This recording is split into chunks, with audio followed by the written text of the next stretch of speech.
سامعین اکرام، ہم اس داستان کے آخری خط کی طرف بڑھتے ہیں جو کہ راجہ صاحب نے کنول کے نام 17 اپریل 1974 میں لکھا۔ یہ 31واں خط ہے جو کہ راولپنڈی سے تحریر کیا گیا۔ خط کے متن کی طرف بڑھتے ہیں۔ 17 اپریل 1974، راولپنڈی۔ بیگم صاحبہ، آج تمہیں لاہور سے واپس لوٹے پورا 1 سال ہو گیا۔ آج ہی کے دن تم مجھ سے جدا ہوئی تھی اور آج ہی کے دن تمہاری شادی ہے۔ کیسا عجیب اتفاق ہے۔ آج تمہاری شادی ہے۔ سوچتا رہا خوشی کے موقع پر تمہیں کیا پیش کروں۔ میں تہی دست فلسفی، مجھ میں کوئی اچھا سا تحفہ خریدنے کی سکت کہاں۔ میری کل کائنات میرے اچھوتے خیالات ہیں۔ میری ساری جائیداد، میرا شعور اور میری دولت، یہ چند الفاظ ہیں۔ خوشی کے اس موقع پر میں اپنی ساری دولت اس کتاب کی شکل میں تمہیں پیش کرتا ہوں۔ تم نے ایک بار خود کہا تھا ان خطوط کو شائع کرا دینا چاہیے۔ تمہاری خواہش تھی کہ دنیا تمہیں میرے حوالے سے جانے۔ میں نے تمہاری یہ آخری خواہش بھی پوری کر دی۔ اب تمہیں لوگ میری وجہ سے جانیں گے، تمہیں اس کتاب کے ذکر سے پہچانیں گے، اور پھر وہی فیصلہ کریں گے کہ زندہ رہنے کا حق مجھ غریب کا تھا جس نے محبت کی، یا تم امیر زادی کا جس نے پیار کو ٹھکرا کر دولت اور افسری کو چنا۔ لوگ فیصلہ کریں گے کہ ہم میں سے صحیح کون تھا اور غلط کون۔ ہم دونوں مر بھی جائیں گے تب بھی یہ مقدمہ لوگوں کی عدالت میں چلتا رہے گا۔ ہر دور کے انسان اس پر اپنا اپنا فیصلہ دیتے رہیں گے۔ مجھے یقین ہے یہ تحفہ تمہیں ہمیشہ عزیز رہے گا۔ تم فخر سے اپنی ہمجولیوں کو بتا سکو گی کہ تم پر کتاب لکھی گئی ہے۔ آخر ہر حسین امیرزادی پر کتاب تو نہیں لکھی جاتی۔ اس لیے تمہارے طبقے کی ساری عورتیں عمر بھر تمہیں رشک سے دیکھا کریں گی۔ تم اس تحفے کے ذریعے اپنے خاوند کو بھی اپنی اہمیت کا احساس دلاتی رہو گی۔ تم اس سے بتا سکو گی کہ تم نے اس کے لیے کتنے لوگوں کو رد کیا ہے۔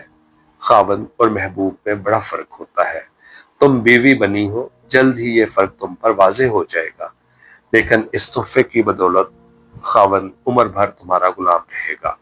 اور جب تم بوڑھی ہو جاؤ گی، جب یہ پرکشش آنکھیں بے نور ڈھیلوں میں ڈھل جائیں گی، جب یہ سیاہ زلفیں مٹھی بھر سفید چٹیا میں بدل جائیں گی، جب اس حسین جسم پر اجاڑ ویرانیوں کا گماں ہوگا، خزاؤں کا راج ہوگا، جب تمہاری ٹھوڑی کا حسین دل ڈھلک کر سیاہ دبے کی شکل اختیار کر لے گا، اور جب تمہارے چہرے پر جھریوں کا جھرمٹ ہوگا، تب یہ کتاب تمہارا واحد سہارا ہوگی۔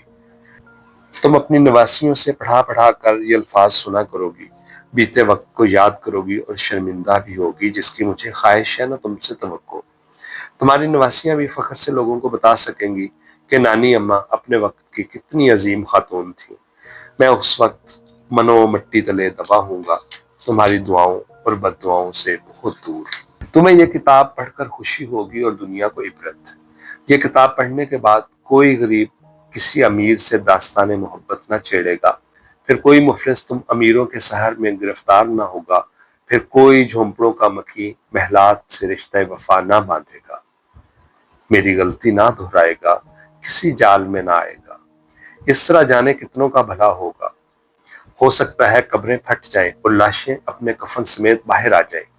یہ بھی ممکن ہے مجھے زہر پینے پر مجبور کر دیا جائے، میرے ہاتھ قلم کر دیے جائیں یا میری زبان کھینچ لی جائے، کیونکہ میں نے سچ کہہ دیا ہے۔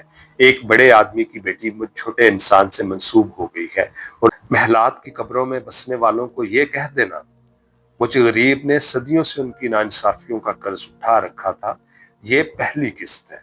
شرمندہ ہوں کہ صرف اتنی ہی ادائیگی کر پایا، باقی حساب ہماری نسلیں آپس میں طے کر لیں گی۔ سامعین، یہاں پر یہ کہانی اپنے اختتام کو پہنچی، یا یوں کہہ لیجئے کہ یہاں پر اس کہانی نے ایک پاز لیا اور اس کے بعد یہ مختلف کہانیوں میں تقسیم ہو گئی۔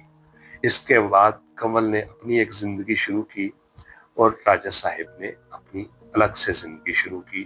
اس طرح سے یہ ایک داستان آگے سے 2 کہانیوں میں تقسیم ہو گئی، جس کے بارے میں ہم بہت زیادہ تو نہیں جانتے، تاہم راجہ صاحب کے متعلق کافی ساری خبریں اور ان کی زندگی سے متعلق جانکاری موجود ہے، جبکہ کنول گمنامی میں چلی گئی، یا کم از کم میری معلومات کی حد تک وہ میں ان کو کہیں ڈھونڈ نہیں پایا۔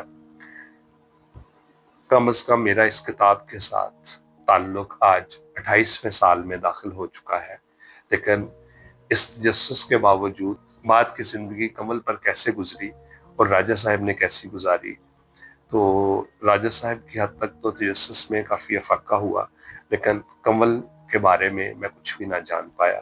شاید کہ کبھی جان پاؤں، شاید کہ کبھی مل پاؤں۔ اپنا بہت سا خیال رکھیے گا۔ اللہ حامی و نگہبان۔